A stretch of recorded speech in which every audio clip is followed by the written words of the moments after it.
The iPhone 17 Pro Max is here. We got the new titanium finish, and I have some first impressions for you guys. Is it really all that much better than last year's model? Is it worth the hype? Let's go ahead and find out.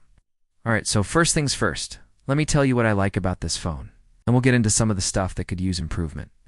The first thing that I noticed right away was how light and comfortable the 17 Pro Max is.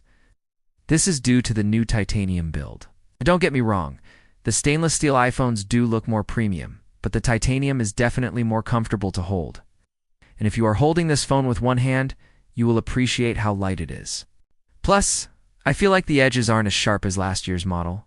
So overall, the titanium build is a win in my opinion. Next up, the display. This is basically the same as last year's 16 Pro Max.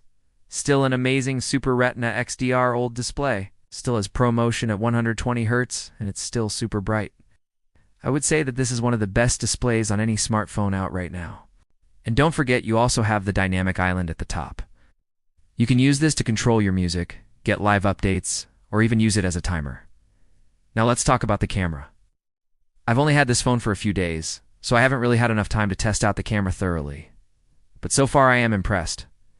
The 17 Pro Max does come with the same 48 megapixel main lens as the 16 Pro Max. However, it does have a new 5x telephoto lens. This is a big upgrade from the 3x lens on last year's model, so now you can zoom in a lot further without losing any image quality. So far I am very impressed with the camera on this phone. The images look great, and the video is very stable. Now let's talk about performance. This is where you might be a little disappointed. The 17 Pro Max comes with Apple's A17 Pro chip. Now don't get me wrong, this is still a very powerful chip, and it will probably be the fastest chip on any smartphone out there. But it's not really that much faster than last year's A16 Bionic chip. So if you already have a 16 Pro Max, there really isn't much reason to upgrade just for the speed. However, if you are coming from an older iPhone, this phone will definitely feel very fast. Okay, now let's talk about battery life. So I've only had this phone for a few days, so again I haven't really had enough time to test out the battery life thoroughly. But so far it seems to be about the same as last year's model. If you are a heavy user, you may still need to charge your phone during the day. But if you are a light user, you should be able to get through a whole day without charging. So overall, is the 17 Pro Max worth the hype? I would say that it depends. If you're coming from an older iPhone, this is definitely a big upgrade. You get a new design, a new chip, a new camera, and a brighter display.